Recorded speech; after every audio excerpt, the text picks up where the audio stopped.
Hey, you're welcome to another amazing day to the Ronnie J Show. I hope you're well and I hope that you're in good health.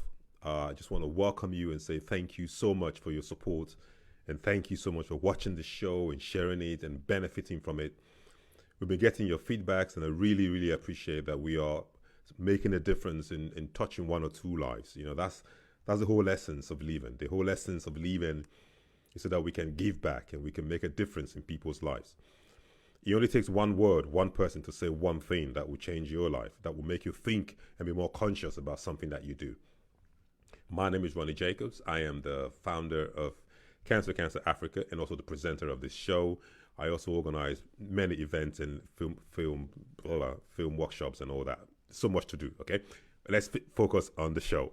It's quite funny, I don't really like talking about all the other things I do. I just feel a bit uncomfortable. It's like I'm selling myself. Maybe I should learn to do that. Maybe I should learn to say I do all these, this. It's like praising yourself. I don't think is that a good thing or not? Don't know. Let me know. Give your feedback. Please support our show and join us on YouTube. If you want to watch previous episodes, you can watch it there. Today we're having a very, is it solemn? A very sensitive, yeah, very important topic. Loving in fear. I want to talk about that. I've got some amazing guests today. I've got Chris Adeoye, I've got Aderonke, we've got Clare, we've got Agnes Wade, we've got Josephine, and also we've got Alona, all the way from Rome. Then we got DGV Styles, all the way from Nigeria. And I want to talk about loving in fear. I mean, are you with your partner? Are you afraid to be yourself? You know? Excuse me. Are you afraid to be yourself? Are you afraid to that if you act the way you naturally want to act, he's gonna get upset and he's gonna leave you? Are you just conforming to the pattern of his life so that you can always impress him by sacrificing yourself to always impress your partner, and then you are internally not happy, or you're just happy because he's happy? Yeah. Are you in a relationship whereby it's like you're loving in fear because you are loving your partner and doing what he wants at the detriment of what you want, because you just want for him to be happy so he doesn't walk away from the relationship, or that also you don't have problems? Are you the jealous type? Are you the one that's always jealous about everything? You always suspecting everything, suspecting you always everything has an agenda in your relationship. And also you're the one that will always want your partner to be around you all the time. I'm not saying these are right or wrong. This is what we're going to talk about today. So we can try and get an understanding around it, because I also want to learn. Are you one of those that you always want your partner, whenever you're home, that you always have to be together? And even if when he's not home, when he's not working, you have to always do things together. I mean, is that okay? Is that not okay? I want to know. Just like my guest today. So I hope you enjoy the show and I hope you can learn from it. I hope that we can communicate and have an understanding of how this reflects on different people's lives. One of the beauty of our show is that we talk to our guests who can use their own life experiences, who can use their professional experiences to try and explain to us, okay, these are the dangers of this. This is what I think of this. And then from that, we can now have a better understanding and we could go do more research. 'Cause that's what it is, isn't it? When you hear something, especially on social media, what you want to do next is, okay, let me go and do some research on this. Just unfortunately, we live in a world now where people don't like to do more research, where some people don't like to do more research about things and just take the value, take the word value as it comes. As for me, I like reading. So, and having said that, if I also see somebody that I trust, that I know, and I believe that he's recommending something, I'm more swayed to just, okay, if this guy recommends it, let me give it a try. I'll check it out, I'll check one or two things out after I've made that decision. But it's the life we live in. All right, fantastic. That's a big, yeah. I hope you enjoy the show. We're just going to talk about. Let's give our first caller, our first guest, a call, and let's see how we enjoy today and learn from each other. And let's see what can we learn today. Okay. I always like Saturday's show. Saturday's show is like so it's the end of the week, so you can step it down a bit, and. Hello. Hi, Agnes. You live on the air. How are you? Hi, Ronnie. I'm very well, thank you. How are you? I am amazing, amazing, amazing. I should say introduce yourself, but I think my audience they know you already. But go ahead anyway.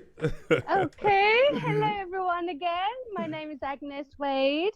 I've been with my husband for almost 10 years, and we have a 2-year-old son together. And this discussion is actually a joint discussion with my hubby, Randall. So we've managed to summarize all the questions you've had, and I'll just whiz away when you're ready. Fantastic. Whiz away, whiz away. It was nice to have him on Um, air last week. So hello, Rando, if you're watching. well, Go. we've only had literally 10 minutes to just have a little discussion because he was dashing off to do stuff. No So, worries. Go ahead. yes. Okay. First of all, what we've said was that the possibility that your partner may leave you and leave you for someone else is a fearful thought. But living in fear of that occurring is a different thing altogether. With daily maintenance of communication, understanding, and patience, sharing and participating in each other's lives in the house and outside the house, and being attentive to your partner's well being, i.e., emotional and sense of self worth, is the best or our closest friends, our lovers, is the diamond we seek in marriage. And just be that for your partner. That's the hard maintenance work of making a marriage work every day and through the years. If the chemistry was right at the start, I believe a long and happy marriage is possible with hard work and deep commitment. Usually, unhappy people do unhappy things. It's easy to take things down. It takes loving work to grow together. And then, balance of time and emotional needs are true. Needy is not a bad word. Insecurity is the fundamental wellspring of suspicion, acting to keep or to be kept like a bird in a cage. Manifesting those sources of insecurity in a relationship has to be addressed ASAP. And over the long term, to help the other grow and for the health of the partnership, communication, understanding, nurturing, and patience are what you would do for those you love deeply, i.e., children, elderly, close friends, as well as partners. So, this is the conclusion we came to. Hmm. Oh, that's the conclusion. Yes. Okay, okay. Sorry. Right. I picked out a couple of things from what you talked about. Mm-hmm. Now, from what you're saying, communication and nurturing the relationship. But when one partner is loving in fear, Mm-hmm. they will find it difficult to initiate these kind of environment to resolve the problem because when they try to initiate this kind of environment, it might Mm-hmm. bring friction and it might actually bring what she's really trying to avoid that confrontation in her home or his home. Does that make sense? Yes, well, it's all about again understanding and communicating with each other and really deeply share what is troubling the troubles they're having. And then if the person doesn't really open up, they can't really get to the bottom of the issue, can they? I think from the summary of what I get is there's a lot of insecurity in Hmm. that creates that these kind of fear in a relationship. Insecurity is there. I mean, I've had in the past, and again, it's down to oneself. So if you Mm. don't feel secure with the partner, then I don't think that's the right partner for you because that partner has to make you feel safe, secure, healthy, full of well-being, just full of everything. It just has to be in a full package. I truly believe that, Mm. and I definitely get that from my husband. Mm. Mm. Oh my God, immensely. But then for the person that's feeling insecure Hmm. and you're with this lady, for example, this guy, I'm a man, I'm with this lady, for example, and then I feel that, oh, she's so good, she's so good looking, and she's got a good job, and then the man looks at himself, think I haven't, she's just hanging on to me. He would want to do everything he can just to keep her happy at his own sacrifice. It depends what he's doing. I mean, I don't think it's a sacrifice.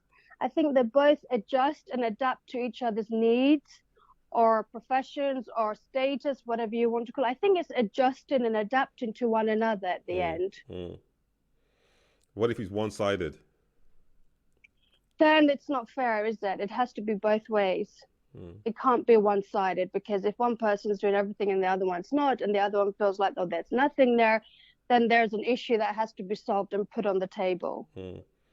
So what if that's the case? When you say put it on the table, you mean that for them to talk about it, you mean? Well, they have to find solutions. They have to find solutions from every point, every angle. Mm, I mean, the thing is, there may not be a solution, but they have to try. They have to make that commitment, say, okay, let's initiate something. Let's start somewhere, or something to make you feel better or make him feel better. mm, You have to start from the bottom with the little detailed stuff. It might not be a huge thing, but it could be a little thing that needs attention to. mm. How's Randall today? Is he okay? He's very well, thank you. Yes, and he's the one that we've had a lot of discussion about this within the last 10 minutes. But he strongly feels. I mean, we are both very alike. We think alike, and we have a motive of making each other happy. Or if he's unhappy, we try to lift each other up and just really be that bouncy, positive person that can have influence on the other person. And So that's who we are. Yeah, what about spending time with each other? I mean, I know you talked about it. How much time is enough time to spend with one another? Well, I mean, it depends. Before you have kids, I mean, you're together 24/7 until you're working or you're sleeping. I mean, I think you just grow as the time passes. So everything really just falls into its place with a balance. Everything has a balance. The time, the work, home, being at home, being with friends, everything has to be balanced. Whereas in our situation, I mean, unfortunately, he's actually away because of this whole situation. He's not able to travel, nor can I. I think it's that deep understanding again, that deep commitment that you're willing to nurture. It comes to the bottom of how far you want to go in your commitment. Amazing. Thank you so much, Agnes. Always a pleasure to opening the show with you. Thank you so much. Gives me a little less time to prepare, but it all went fine. Thank you so much, and have a good day. And Randall, if you're watching, thank you so much, and have a great week. Pleasure. You too. Thank you. No problem. Bye-bye. Thanks. Bye. I love some of the points that were raised there. She talked about insecurity, and one of the reasons why I brought this topic up is because I always, not always, I sometimes listen to some of the people that send me messages and inboxes, and I try to go and find out what exactly is the problem in their relationship. And I tend to find out that it seemed to be one-sided. It seemed to be either the lady's trying really hard or the guy's trying really hard, and the other person seemed to have lost that fire to try, so it's like so when that happens, one person just kind of gets quiet and try not to upset the other person so that they don't get into a fight, because when they start having that conversation, it leads into a fight automatically, and then that just develops into all the issues. And then the jealousy comes, whereby because of the insecurity, you start to get jealous about every little thing. The phone rings, you're worried. He or she doesn't come home on time, you're worried. They're going out for shopping, you're worried. So it builds and grows into other things. And when I try to look back at it, the only word I can use to express it is loving in fear. It doesn't mean that you're no longer in love with your partner, but you're in love with your partner, but you're just afraid that this might end at any time. You're just afraid to upset your partner. You're just living in that constant, that perpetual fear of something's going to go wrong, or something, if I do this, they're going to shout. You know, it's scary, but it's real. Okay. All right. Let's give our other caller a call. I hope he connects. We're going all the way to Nigeria to call our fantastic guest, and let's see where this takes us. Okay. Let's go all the way to Nigeria now, and then speak to ethnic royals. Sorry. DGV stars. Sorry. DGV stars. Oh my God. It's ringing. But it rings, but sometimes it might be ringing here, but it doesn't connect on the other side. So let's see what happens today. I'm just going to go down, and then let's try this again. So I'm going to try...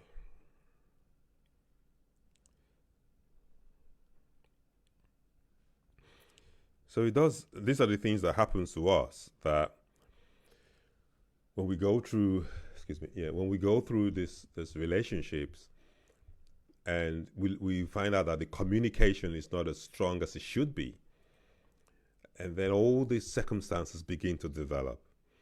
If I take feedback from what Agnes was talking about, what I can get from that relationship is there is a respect amongst the two of them, and there is that environment where they can have conversations about when things are not going wrong, when things are not going right. And that's the beginning of, I think, the foundation of being able to fix problems, communication. And above all things, I always say love. And then we talk about loving in fear.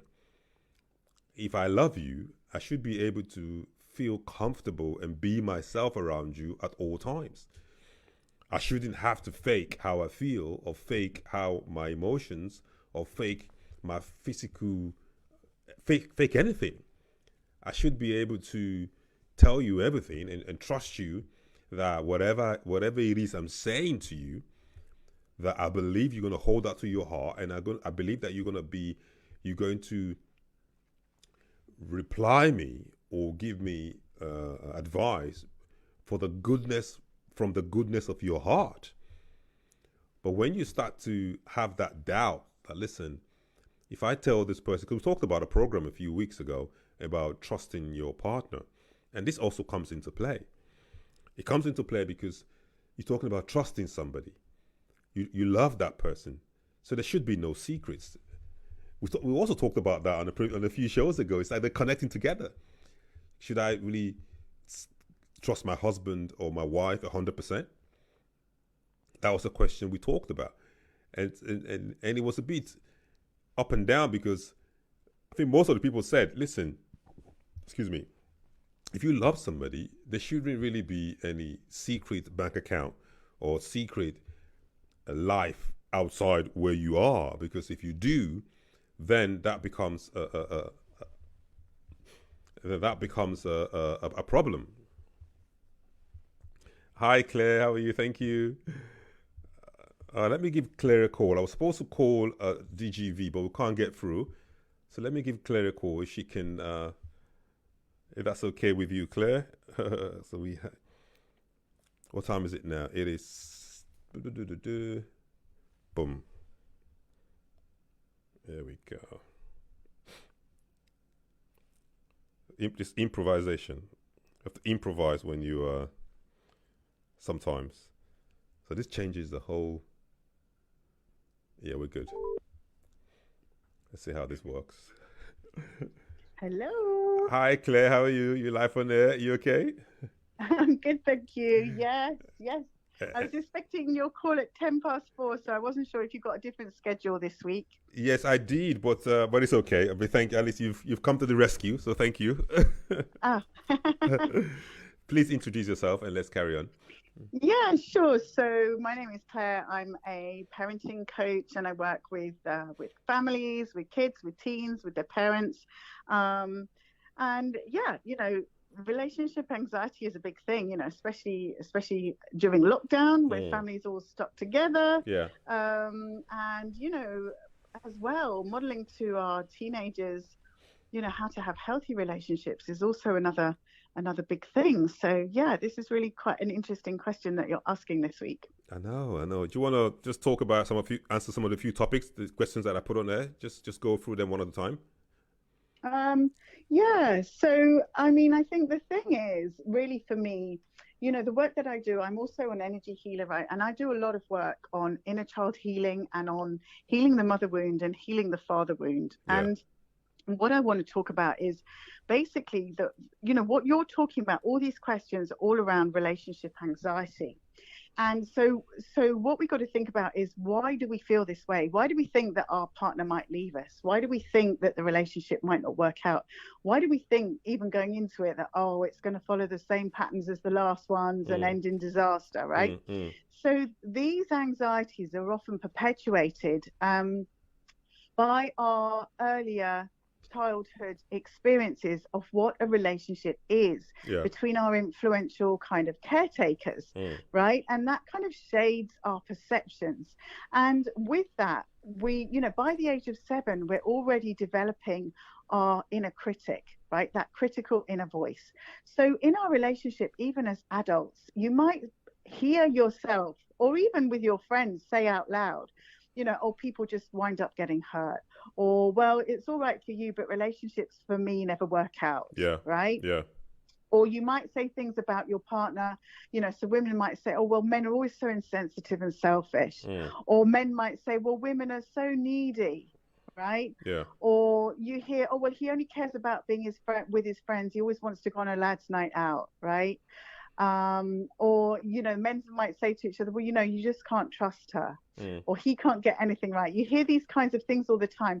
Now, these are perpetuating beliefs which aren't necessarily true. Yeah.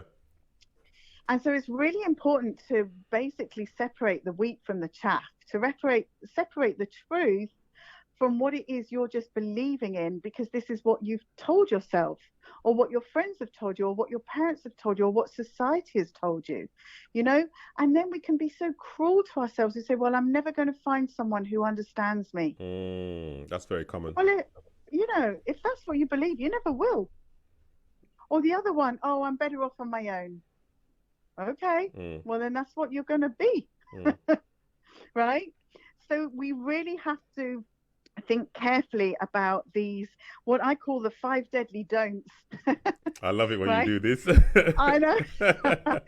I like my little and I always write them down. I'm gonna write a book. Oh my God, you'll have to email me, message me and remind me what it is that I said, right? Go ahead. Well, the first one, the way that we can realize, that we can understand if we are perpetuating this relationship anxiety is, for example, if we start to act desperate. So the first D is desperate. Now, what do I mean by that? That's when we start to cling, right?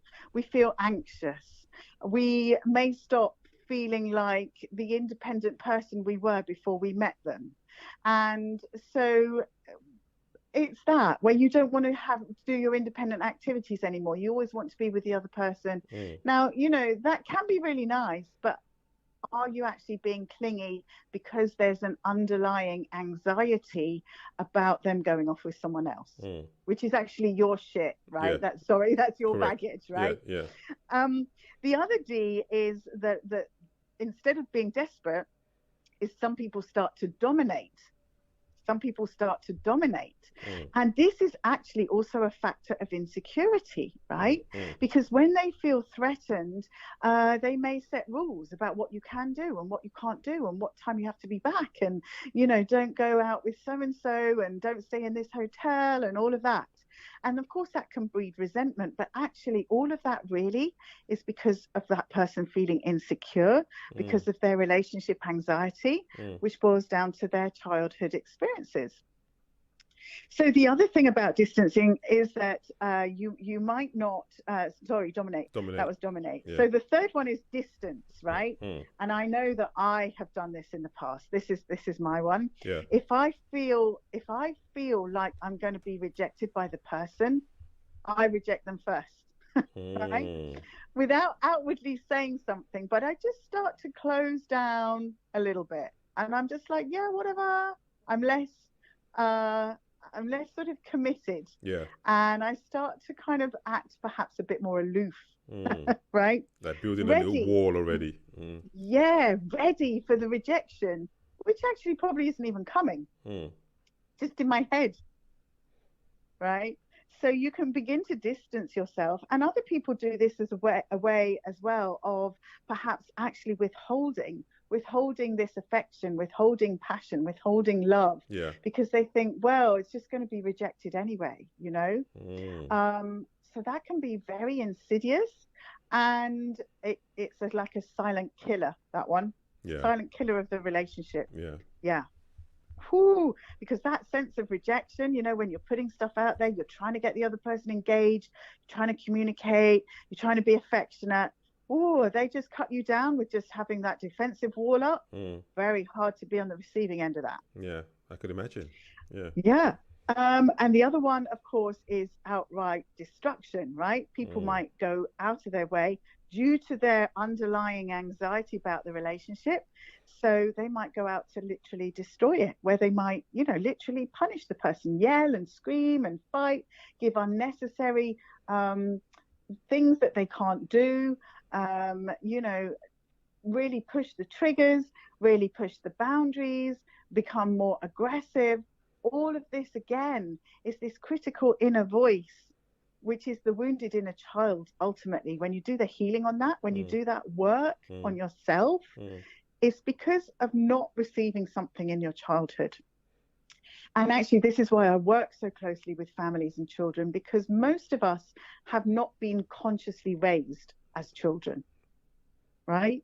And so we carry as adults many, many of these wounds, which of course are going to show up in our relationships.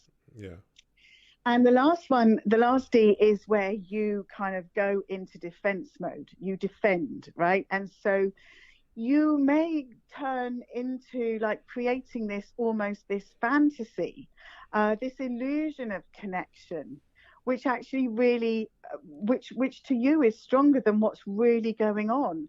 So you're really wanting to stay in the relationship to feel secure, but you know, you kind of wearing those rose-colored glasses, and you know, even if your friends are saying, oh, you know, he's not good for you, or she's not good for you, or whatever, you're like, yeah, but you know, that's that kind of romantic notion of being in love with being in love, you know, that Shakespearean. So you're in love with being in love. You're not in love with the person that you're in love with. You're in love with the idea of having a relationship. And that's why people often start relationships before Valentine's Day, before Christmas, before their birthdays, you know, because they don't want to be in their own, and they're in love with this idea of the romance, you know. But that might not be the reality. You might not be with a person who's romantic. You might not have the same love language as you, and we've talked about that before. So you almost have this fantasy world, and so you hide behind that, and you use that as a wall, as a defense.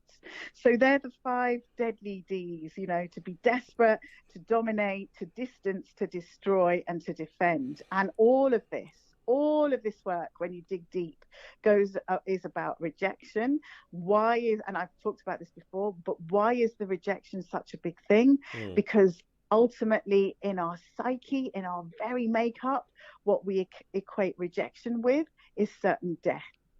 That's how scary that can feel. And that's why we all have had relationship anxiety. So that was so deep, and that was so educative. There's a question I need to ask, but it might take us out of topic. But you mentioned consciousness about our as raised as children. What do you mean by that? Right. So the thing is, most of our parents have raised us in an unconscious manner, which means in the way that they have raised us as being doing things in such a way that society has told them to raise us, right? Correct. So this is how you should punish your child. These are the rules that the family should follow. This is how you know if your child is excelling at school. These are the tick boxes that make you look like a good parent. These are the tick boxes that make your child look like a good child. Yeah. So this is the sort of thing, the conversation that you'd have with your parents, right? When your mother comes over, right? And she's like the grandmother, oh, I wouldn't let him run around and do that. All that kind of Victorian type upbringing. Yeah. But of course, that isn't necessarily seeing the uniqueness of the person who's in front of you. This is where our education system is falling down now. It's completely broken. And this is why, as parents, we're being demanded by this virus to step up and to actually start to consciously parent our children so that we can see, we can acknowledge, and we can validate who is in front of us. Now, many of us as adults haven't had that validation as children. Correct. And this is why we become needy in our adult relationships. Because we're looking for that external validation from another person rather than from inside. So people who are going through similar anxiety in their relationships, do they need to seek for help, or can they try to fix this themselves within their relationship? Well, both. I mean, obviously, anybody can try and fix themselves. But once you become aware of things like this, like, it's much better to have some support, have some coaching support, have some accountability, have somebody who's walked that path and got through the other end. Yeah. Just so you know it's possible, right? Yeah. And so this is a lot of work that I do with women generally. Men don't seem to seek out this kind of help at the moment. I'm hoping that the divine masculine is rising and that men are becoming more conscious. They need the help. There's so many men that I know that need this kind of help, but just the pride and just like, oh, they're not ready. That's right. Yeah. So the thing is, it does help to work with someone who's done this kind of work. And as I say, what I've found is that this inner child work, this inner child healing, the divine masculine and the divine feminine, which is kind of the balance that we have. And that we're taught this from a very young age. We pick this up even in the womb, to be honest. There's epigenetic studies that have proven this. I've looked into them, and, I've quoted Dr. Bruce Lipton in my book. He's amazing. Like, go and Google him. It's fascinating. So all these things are really, really deeply entrenched. So you can do this by yourself, but it is a long and hard journey. Like, after my brush with a suicide attempt and depression, it took me 2.5 years to come out of that funk. Now, I wouldn't want anyone to spend that much time. Like, if they can get support and get their head around things, it cost me my marriage. If I'd perhaps been more conscious, I may have still been with my husband. We might have had a different path completely.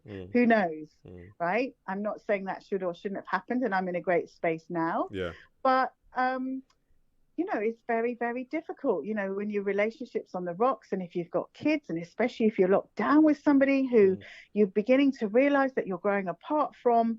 Like, I don't think anyone should have to go through this stuff on their own. Amazing. Thank you so much. And that was, thanks for sharing all that with us. And I just thought this topic, it would really touch some sensitive areas. And because I know, because from a man's point of view, there's so many of my friends that would just talk, and you can sense that they're going through these kind of problems, but they just don't want to seek help, and they just keep quiet and think, we'll just get on with it. You just can't. Yeah. You just cannot just get on with it. That's, what's the point of living if you're loving in fear? If you're living in fear every day, it's, I don't want no stress, man. We'll just get on with it, man. It will sort itself out. No. And I mean, that's that quote, isn't there, that Tony Robbins has taken from Einstein, which, I can't necessarily say it exactly, but it's like, basically, if you do what you've always done, you're going to get what you've always gotten. Yeah, so you're just going to go into the same relationship and have the same patterns and the same outcome and the same heartache until you've learnt your lesson, until you can actually stand in your space and go, do you know what? I'm taking responsibility for me. I'm taking responsibility for my own personal growth. I'm taking responsibility for my own spiritual growth. I'm actually going to turn up in the next relationship whole, complete, right? And then you don't need somebody to complete you. What you do is you come together as two complete units and you help each other to rise. Amazing.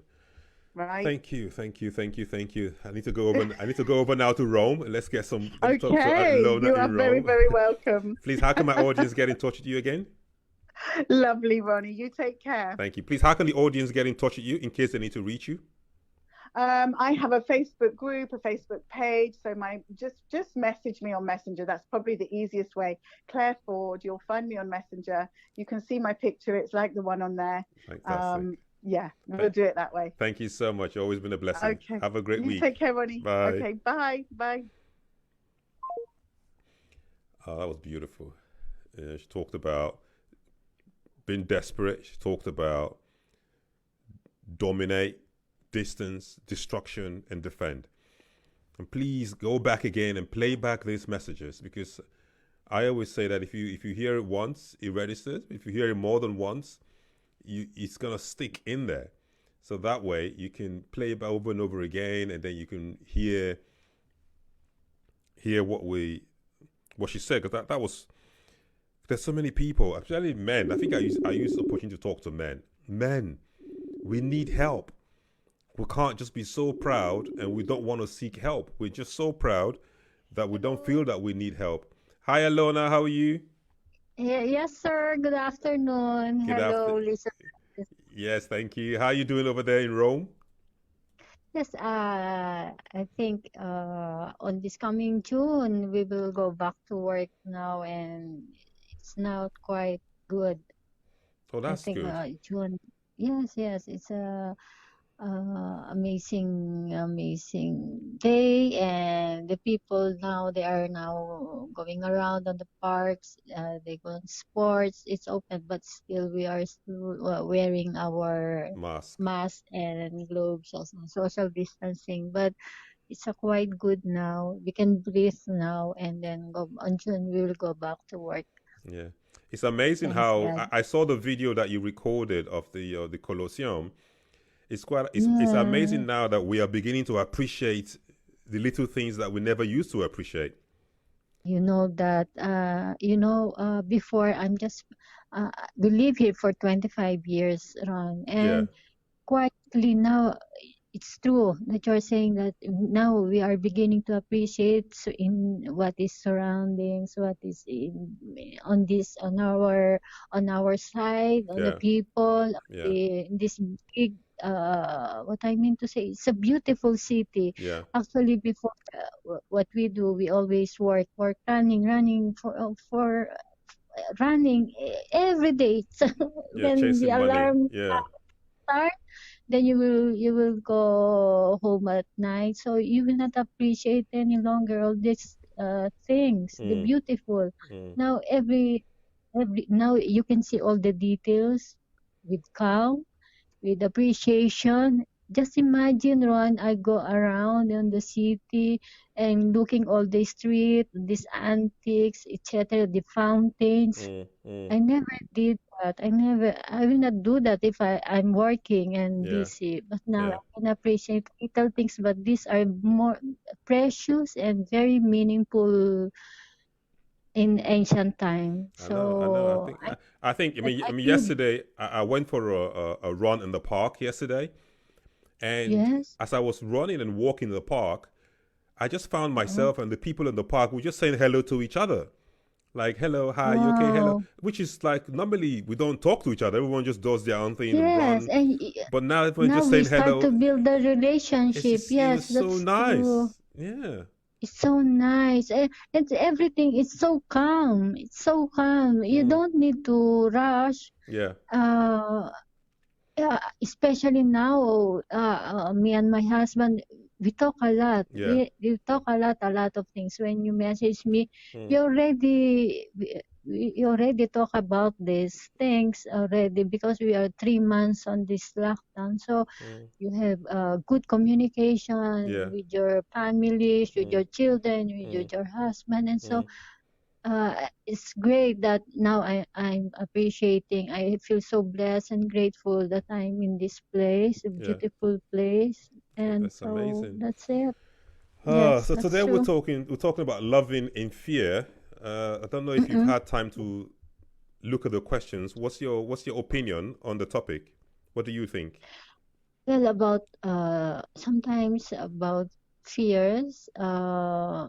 Basically, the people that they have some fears because of their past, past relationship maybe. So they bring that past broken, or they cheated by their partner, so they bring that emotion, that bad emotion on their partner, on the actual partner, on their husband right now. So I think their past, they are still not healed on the past. So if the actual husband or partner, they will talk about it, and they have a communication, open communication, I think they will both heal on their past. If they have, sometimes this fear, it will live on their, of course it will not good harmony on the relationships, because jealousy, you feel most jealous, offended, and thinking that they are not, that they are lived, they leave them again because of the past. And then you start to demand all the time of your partner. These are the signs of that you have a fear on your sometimes you have fear of abandonment, right? So of course you can discuss all these things. I think before you will get on the relationship, you better discuss to your partner that about your past, and laying all your past to him, so that he knows that you are experiencing this kind of behavior. Sometimes when you get quarrel, I think it will also build, like for instance, harassment or some nasty words that will become it's not good in a relationship. It will both hurt you. Yeah. Some people might say that if you talk about your previous relationship with your soon to be partner, that they could use that against you. I don't think, maybe when you get into a relationship, you already know that you're no longer you, but you are already as a couple. So whatever behavior you will it will cause your marriage, it will ruin your marriage. But if your goal is good, and you have a dream that your relationship will work on it, so I think you better tell everything on this side, if your goal is to last your relationship. Yeah. At least whatever, what you're saying is, whatever emotions are bothering you in your heart, it is good for your partner to know your feelings and what your psychological problems are, so that way it can help you and be more understanding. Yes. You will both, you will support each other's emotion, I think. Aside from professional assistant, of course, if like for instance us, when we start our marriage, we went in a solid group. We have close friends, and we run to this couple when every time we have a trouble, because at early age you don't know how to cope up in everything. It's not easy on your first years. It's not easy. So you need a solid group that will focus on building your relationship, and surround yourself with like-minded individuals. Your hobbies and passions will help also. So they will help you. Your close friends, for sure, they will lead you in the right way. That's true. That's true. Well, thank you so much. I mean, I know, just before we go, why do you think that couples might get suspicious of one another? I know it's a very open question, but in this whole anxiety thing, suspicious and jealousy. Sometimes they got suspicious because they saw something, or they feel something maybe very suspicious, or if not, that's we will go again on the past. Why maybe on their first months or first year, this girl or this husband has did something, he is not healed. He is not healed yet on the past experience, bad experience. So that feeling, he brought it into marriage. So they have difficulty. But once they pass this argument, this fear and depression, I think they can go in good harmony. So don't feel on first marriage, yes, on first, excuse me, on first months, of course, you will, it's not easy, of course, you need to get Yeah. along first with your partner. You are now 24/7 together, so you will discover some things. Yeah. You are not, of course, familiar with it, but as times goes by, but because of your belief and you have good faith together that it will work it, then you never know, you pass the 10 years trials. True. Thank you so much, Alona. It's always a pleasure having you, and looking forward to all this going down, and we can come and have fun again and have another great show in Rome. Thank you so much. Yes, sir. Thank you. Have a nice day. Have You a nice too. weekend. Ciao. Ciao. Ciao. Ciao. That's fantastic. That was Alona all the way from Rome. Now let's come back to London. Let's give another call to our guest in London. So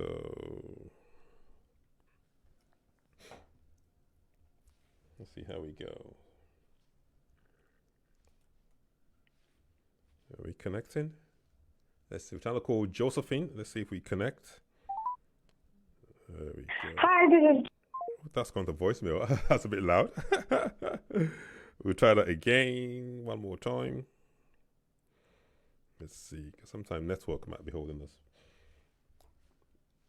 This will be good. So I think if we all got issues with what we've been through in the past. We all had challenges from the past, and it's difficult to. I think we talked about a show. This is Jojo. Okay, Joe seemed to be unavailable. So we'll go to before we go to our last caller in 3 minutes, let me kind of give a summary of what we've talked about so far.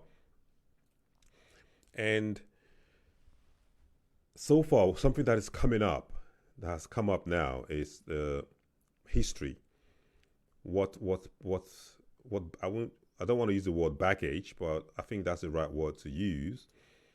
What history, what pain have we been through? What has happened to us before? I like the way Clare put it, we keep these words that we say, men are all the same, women are all the same. I'm just enjoying living alone, and I'm happy being alone. I don't really need a woman in my life, or I don't really need a man in my life. I can take care of myself. All these words that we use, they create the energy and create the environment that we live in. You can go at any time. And one thing that I would advise to you, if you're a couple and you're listening to me, when you have an argument in your relationship, it is a normal thing to have arguments and misunderstandings. Two of you got two different mindsets. You're two different people. And you're growing to know each other. It's like storm. Remember what they say, storming, norming, and the acronym, where when you meet for each other, first of all, there's a storming part.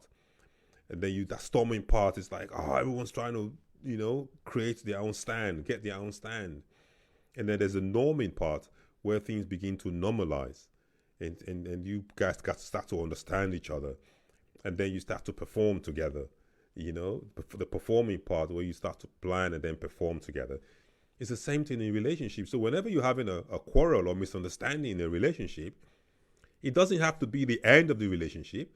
So when you're having a fight with somebody, you're having a row at home, it's not, you get out, I don't want anymore. You can go, you can get out of the house. I'm tired of this relationship.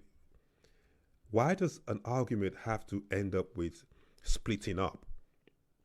Just a normal, you're arguing about remote control. And that escalates to a point whereby you break up from a remote control. There are underlying issues there. So when you're having an argument, it doesn't have the solution, or the end of that argument doesn't be, we should split up. There are underlying issues. If that's the end of your conversation or your argument all the time, then you're just covering the cracks. There are underlying issues that need to be dealt with that you have not communicated about. If you're there, if you're in it for, and you're in it, because if you keep saying that all the time, I've had enough, man. You could just go. I've had enough, man. You could just go. Trust me, you will definitely go, or the person will definitely go, because you keep saying that thing over and over and over again. That now begins to shape in that now seems to be like something that will now go in their mind and start making them to think that, okay, that means we're not in this forever. This can change at any time. So I need to start thinking there's a possibility that we might not get to the end of this. And that creates a problem. So it's very dangerous to do that. Hi, Mr. Chris. Good evening. Welcome on air. Good evening. And thank you. How are you doing? I am buzzing. Thank you so much for coming on air today. I know you're a bit tired, but I really appreciate it. Thank you so much for what you're doing. Amazing. Please introduce yourself before we go ahead. So we'll just only take 10 minutes of your time. All right. My name is Chris Adeoye. I pastor a church back in the United Kingdom. I'm also an entrepreneur. I run charities. I author books. A father, a husband, and with many other things that I do. Amazing. Thank you so much. Today we're talking about loving in fear, and we're talking about jealousy, spending too much time together, anxiety in relationships, and we're looking at all those foundation issues. I mean, what's your view on this topic and some of the points that we've just raised?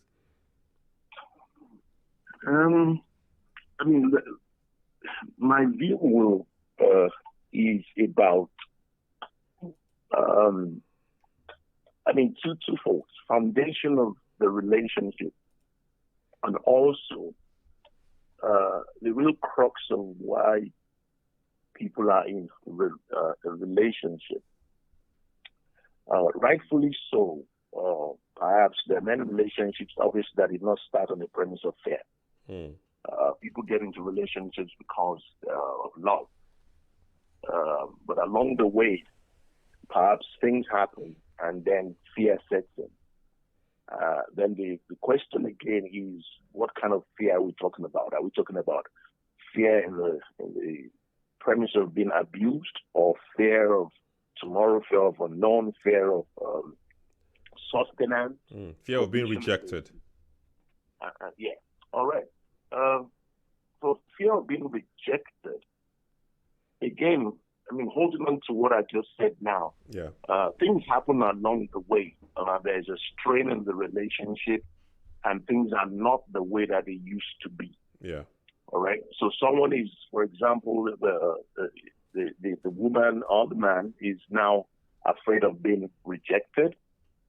Is it because now someone seems to be perhaps on the home front? As an example, perhaps the woman has given birth and now she's had to stay at home. And then many other things can add to that. Now perhaps she's put on weight, she's not the way that she used to be, and perhaps attention has changed. The other spouse is not giving attention as he or she used to because of different circumstances. Yeah. So what I would say that in that light, like we've touched on in the previous episode, that everyone that is in a relationship must understand that I have something to give, I have something to do in order to maintain and to sustain that relationship. Oftentimes, again, depends on which scenario or the circumstance and the peculiarity of each situation. Circumstances are different, but if we maybe like pick scenarios and pick examples and use that to explain what we're trying to talk about, what I see is that each individual, I must work on myself. All right, I must continue to work on myself. And why is that person seemingly not giving me attention anymore, which is now leading to fear? I must work on this thing. If it's a different thing, if I still want to remain in that relationship, then I must work on those things. I must work on myself. I must get myself better. I must get myself, I must just get myself together. Yeah. Because the more I do that, the more that the fear would not be there. Because whenever there is fear, there is a question. Whenever there is fear, there's something that is allowing fear to be there, or something that is initiating that fear. So what is the root cause of it? And those are the things that we really need to be talking about and addressing. What is the root cause of that fear? Because once we can isolate it, then we are able to address it. Is it me? Is it the other individual? Is it my partner? Why is it so? And as we begin to identify and isolate what the issues are, then we can begin to effect solutions and work at solutions. Somebody talked about sharing this fear of rejection. For example, it happened in a previous relationship, and you're now going into a new relationship. Are these things that you should discuss with your partner at this early stage? To say, listen, this is what happened to me before, so I'm a bit afraid that it's going to happen to me in this relationship. So let's be very careful. Yeah. Again, I would say that person or that example or scenario that we're using, then that means that person will still have things that the person needs to deal with, psychological things. You understand? Yeah. Because if I'm still afraid of something and I have not dealt with it and I have not put measures in place to check it, it will continue to be there. At every instant, the fear will kick in again. All right, the assumptions will begin to kick in that, all right, is it, this thing is happening again, this thing is happening again, this person is not giving me attention. Yeah. And you begin to hold on to the past. All right, so that person must deal with that. All right, this is a different scenario, this is a different person. All right, and if I'm now with this person, I must begin to deal with this individual as this individual and not like the other person that rejected me. Because the two people cannot be the same. The scenarios cannot be the same. So I must recognize that I'm out of where I was coming from. I'm not where I used to be. And where I am now, I must embrace where I am now and give it my all. And not attach what may be playing out now to what used to play out.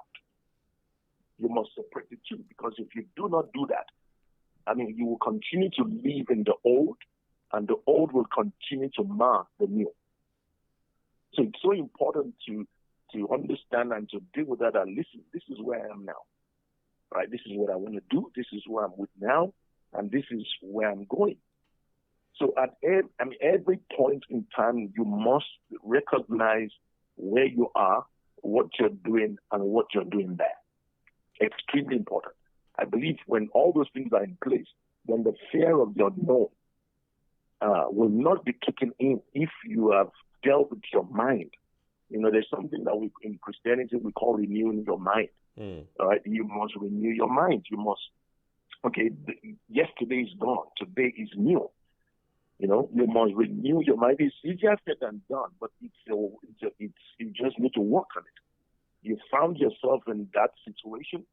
You must put in the work in order to separate yourself from your old and not allow your old to haunt where you are and where you intend to go and the happiness that you're seeking. So it's work that you have to put in to make sure that happiness that you're seeking, you do everything possible to make sure that it's not aborted. So the root cause of all this is foundation issues that we have not yet dealt with, that is coming now to create all this anxiety all the time in our mind. That's the root cause, basically. Yes. Things that are not dealt with. Yeah. And if we do not deal with those things, they will continue to play out. Can we deal with these things ourselves, or we need to seek help? I know I asked Claire, and she said 50-50, so I just wanted to get your opinion as well. It depends. As you know, I will speak from a Christian perspective that I am. Yeah.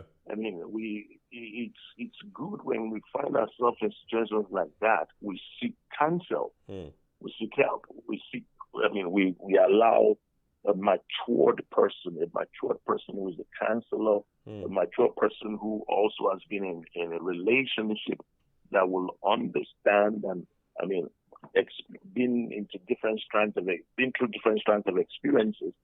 So when we need help, then we have to seek help. We have to seek support, because if we don't, we will just be packing the debris under the carpet and nothing will change. Yeah. So really and truly, if we want change, then we need to seek help where it's appropriate, where it's necessary, and that is where the change that we desire and the change that we seek, that is where I believe that we can begin to find those changes. Even though I do know and I'm aware that, there's a place of relationships where people want to be private, where people want to be personal. But really and truly, I can tell you there are many people that are listening to us now or will listen to this that are really struggling. And this is a very real, this is a real issue we're talking about here. It exists. Yeah. And like we said last week, that you just come up with all these very deep questions, but these are things that do exist. Yeah. The fear of the unknown. People are afraid. Is he going to leave me? Is he going to reject me? And, all these things are real. So how do we address them? We need to address ourselves. We need to, look inward. Is it me or is it psychological? Is it my esteem? Is it that I'm too, what's the word I want to use now? I'm too protective or all too these suspicious. little things, Yeah. Each individual we need to check ourselves. Yeah. All right. So every little thing that the other person does, are you sensitive? Are you afraid? Or, you are not. So every time all these things, they play out in relationships. There's some people that it could be their esteem. They perhaps is, again, like we said earlier on, upbringing. All these things people bring into relationships, Ronnie. We're two different people. Experiences are different. Yeah. Exposures are different. Some people have been abused when they were young and they never got to talk about it with their partners. Yeah. So all these things now come into relationships and they begin to be amplified. They become amplified, things that we've not dealt with, things that we thought, okay, when I cross this bridge and when I get to that bridge, then we will cross it. But all these things are clear. I've seen it over and over, Ronnie, that our exposures are different. Our realities are different. And so, really and truly, for me these days, if I'm going to speak to generations that are coming, they need to spend more time courting. They need to spend more time talking, getting to know each other. We need to bring it all onto the table, because by the time we get into the relationship and into the marriage, our belief as Christians is that, once you get in, you are in. Yeah. But people are struggling. People are going through issues. People are going through pain. Because the things that was not dealt with, were not ironed out, were not talked about. Because the different thing if we talked about it, okay, I don't love you. Yeah. But these are issues that we need to deal with. These are issues that we are both aware of, and we need to address them. We need to talk about them. We need to look into how we are going to both deal with them. So we both know. So it's not that it comes up in 2-3 years after. We're like, why am I just hearing this? No, we agree that this is something that we're going to deal with. We just have not sought help. Yeah. But it's something that we both know that we did agree that we will address it. We will seek help. We will work on it together. Amazing. Thank you so much, Pastor Chris. It's always a blessing to have you. And then please go get some rest. Thank you so much for what you're doing. I appreciate it. And we can't wait to have you on our own platform as well. Yes. Thank you so much. Just send a message and I'll be there. Thank you so much. Thank you so much. Thank you for the charity works that you're doing. Amazing. We really want to engage you and talk to you on that. Thank you. Thank you. Just tell us about Seasons. How are Seasons going? Yeah, we're doing great. It's just getting better and better every episode. We're just bringing people on that have a story to tell. I heard the story about the plantain. So you need to get ready. We want to learn from yourself as well. We want you to tell us about lessons you have learned from your different seasons, lessons you have learned from the charities that you're running, the cancer project that you are doing right now. There's a lesson that we want to learn that we want you to come and talk to us about it. It'll be a and pleasure. That's what Seasons is all about. It'll be a pleasure. All about Seasons. It'll be a pleasure. Thank you so much for coming. Have a great day. Thank you, sir. God bless. Thank you. Bye. Have a good evening. Thank you. Bye. Wow, that was just amazing. And hi guys, thank you so much all for watching. Today we talked about loving in fear. This is something that happens in many relationships around the world. So anywhere that you're watching this program, you've listened to what the speakers said, and everyone has said something. There is something that happened in our past that is making us think that that thing is going to reoccur in our life over and over again. And if we don't deal with those issues, you can't keep doing the same thing over and over again and expect a different result. If we don't deal with the foundational issues that keep making us feel that fear, they're going to always be there. It's just not going to disappear. And when you're expecting your partner to help you to overcome that without discussing that with your partner, I think that's a bit unfair on your partner, because he or she doesn't know what you're going through. So unless they know what you're going through, then they can help you too if you can walk through that together and seek counseling and seek help from people who can help you. It's a sacrifice that you both have to make. If you love somebody, if you love your wife or you love your husband, you should be able to support each other through whatever challenges psychologically that you're going through. Physical challenges and emotional challenges are all challenges and illness or incapabilities that we need to fix. If your wife or your husband is not sick, you can put them in the car and drive them to the hospital and you spend all day with them until they get physically well. The same thing emotionally. If they're emotionally sick, you have to do the same thing. Be there. Share those thoughts. And let's stop living in fear, but living in joy and harmony with one another by communicating and going through the difficult times together. And if you're one of those people who always say, I don't care for this relationship, stop saying that. Whatever you say, when you keep saying something, that thing becomes real. This is not a biblical saying. Yes, it's in the Bible, it's in the Quran or whatever, but this is reality. This is energy. If you keep saying, I want to be alone, I'm happy to be alone, you're going to remain alone. Because your mindset, your body, your whole energy tunes to whatever you speak out of your mouth, the power of your words. Go and read Aderonke's book. She's one of the guest speakers in our. You go to her website. The power in the words that you say. There's power in your words. Every time you have a fight or an argument at home, it doesn't have to end up with breaking up. The divorce rate in the Western country is just too high. Don't add your numbers to it. I wish above all things that your home is prosperous. And if you're a young person, you're not yet married, you're watching this, take wisdom from this. When you go into a relationship, go with good communication. Listen to what Agnes said at the beginning. Share your love, share emotions, communicate, and understand each other's pain and support each other. I love you all so much, and I wish above all things that you prosper in what you do. Never let anyone tell you you're not good enough to achieve your dream. You're great. You're beautiful. Look at that mirror and say to yourself, I look freaking awesome. Have a great day. Okay, have a great weekend. Thank you so much for my lovely guests that came today. Thank you, Chris Adeoye. Thank you, Aderonke. Couldn't get hold of you. The network was bad. Thank you, Clare. Thank you, Alona. Thank you, Agnes. And also Josephine. I wish you well. Maybe you might be at work. God bless you all and have a fantastic and have a great, great, great, great week. Thank you. My name is Ronnie Jacobs. I said, never let anyone tell you you're not good enough to achieve your dreams. Thank you.